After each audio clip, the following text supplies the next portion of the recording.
This is the last part of this reading, part 4, the last video. It's not very long. I've noticed in the other ones that I haven't quite managed to look straight into the camera. Anyway, it's the info that counts. I'll just finishing up now. So heed my words. The next decade will be the most exciting one there's been in millennia on this planet. Many people are aware of this. There's a lot written and said about this on the net and in the New Age community everywhere. There's books and videos about this. You know, people are claiming we're living in the most amazing times. This is true. I'm also been given this info, and it always comes in strongly that, you know, this is the time when these families who have had a strong foothold in society for about 12,000 years now will begin to be unmasked for what they are, and will be stripped of their power completely. As incredible as it may sound, or impossible, whatever, it will happen. It is happening now.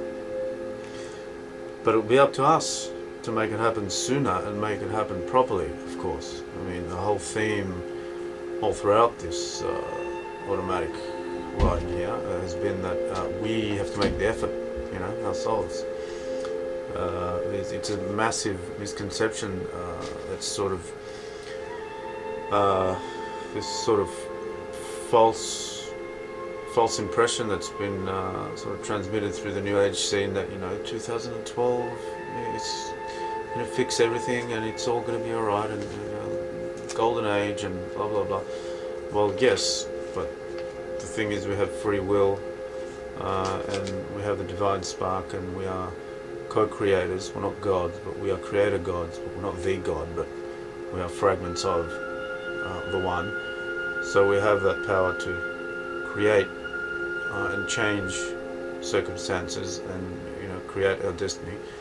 So it's a bit of a conspiracy when, you know, there's sort of transmitting this false information within the New Age circles that, you know, you don't really have to do much, and December 2012 will sort of take care of everything. And I'm not saying it's specific people specifically that are doing this. I'm sort of going off on a tangent now. This is not part of what I've written here. I'm adding my own info because we've got extra time in this one. Yeah, basically, I'd like to really make a point of the fact that there's a lot of sort of spirit from the spiritual realms. There's a lot of deceit. Like I mean, I don't want to put myself in a difficult position by saying that a lot of these famous channelers out there that, you know, channel Pleiadian entities and or whatever, you know, people that are not saying that are not specifically claiming that they're getting the information from the higher self. I don't know. I wouldn't know why. I mean, I refuse to trust or accept any information that's not from the higher self, but whatever. Yeah, a lot of it is just trickster beings, and they're, you know, allied. They are specifically themselves, or they're allied with the reptilian element. You know, there's a 3D reptilian element, but there's also a reptilian, you know, spiritual reptilian element. Of course, you know, it's low. It's in the low realms, like in the lower astral, but still, you know, it's in the unseen worlds. So, you know, it's technically spiritual. You know, not really, but it's just a shade above this this dimension we're in. Anyway, the dimensional thing is something that the planet is only just ready to start understanding and learning. You know, one day we'll have these will be subjects that are put in high school curriculum. This is going to be the future of the, you know, Aquarian age, you know, schooling system. We're going to be learning stuff like things basically that I'm talking about now. You know, mark my words, this info is not going to be fringe anymore. In the next, you know, give it a decade, and people are going to be saying, well, it's strange, isn't it? You know, that people were making fun of this stuff 10 years ago. You know, how backwards were we? It's unbelievable, isn't it? I mean, you have so many indigo children and crystal children being born now. I mean, I'm an indigo adult myself. You know, I'm one of the few that made it through. Born in '75. Really, the indigo started coming in droves since the mid '80s, but you know, there were always indigo adults before that. You know, people like Nostradamus, Da Vinci, whatever, any famous, very creative, very spiritual, deep individuals. They had the indigo sort of blueprint. So yeah, basically we're looking at a huge transformation here. It's not a cheesy thing to say, oh, you know, the world is transforming, blah blah. You know, just because this knowledge is very widespread and many people are claiming it doesn't mean it's not true. You know, it's actually going to happen. You know, it's like astrology. You know, there's many people that can't see how astrology is true. I mean, but anyway, never mind them. You know, they wouldn't understand any of all this stuff. I'm not expecting people like that are going to take these videos seriously. While it's good to show it to them, you know, if you've got any friends that don't get this stuff, I'm not expecting them to become fans, you know. But anyway, it's like astrology. It's like the people that know that it's true. You know, it's sort of like, it's a self-evident fact, right?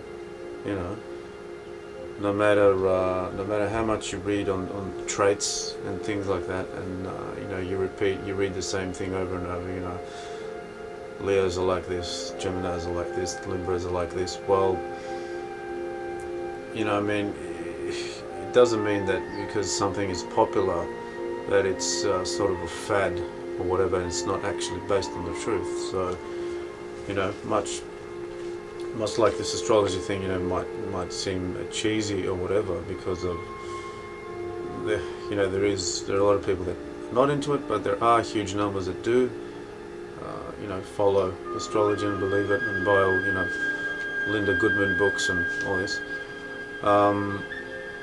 In a similar token, a lot of people talk about this, you know, New Age 2012 thing, and people seem to have this impression that because something is repeated often and becomes popular, when it's starting to become popular, suddenly it's cheesy. Suddenly, you know, maybe it's not, maybe even it's not even true, or maybe it is true, but you know, it's cheesy now, so we have to criticize it, or we have to sort of find something wrong with it, or we've got to have some suspicion about, you know, whether it is true or not, or maybe it's just a fad.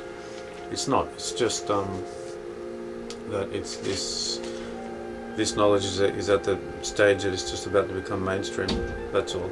And it is the truth. This thing that the Mayans, I mean, it's sort of the Mayan take on the thing, you know, the Mayan calendar thing, and not the interpretation of the fact that because the Mayan calendar is ending, it abruptly sort of stops in December 2012 doesn't mean the world is ending. I mean, that's silly. That's the initiates understand, but people that don't sort of know this stuff, that don't have a deep understanding of this thing, think that, you know, the world is literally going to end. That's ridiculous. That's where you have blockbuster movies like that 2012 thing, that ridiculous movie. That's like movies like that, something like that is like a, you know, a cheap Illuminati attempt to create negativity in the world and perpetuate this meme, this idea, this false impression that the world is literally going to end. You know, they don't say anything about the things I'm talking about here, about the golden age, blah blah blah. But anyway, and basically the gist of this is that just because this knowledge is starting to break out to the mainstream, and a lot of people are sort of saying that, you know, the 2012 is the golden age, and it's going to be massive upheaval and reversal and changeover from Piscean status quo to a completely new society, it doesn't mean that because a lot of people are talking about it and accepting it that it's not true or it's just a cheesy fad. You know, it's a fact. And so I hope this wasn't very scary for you to hear.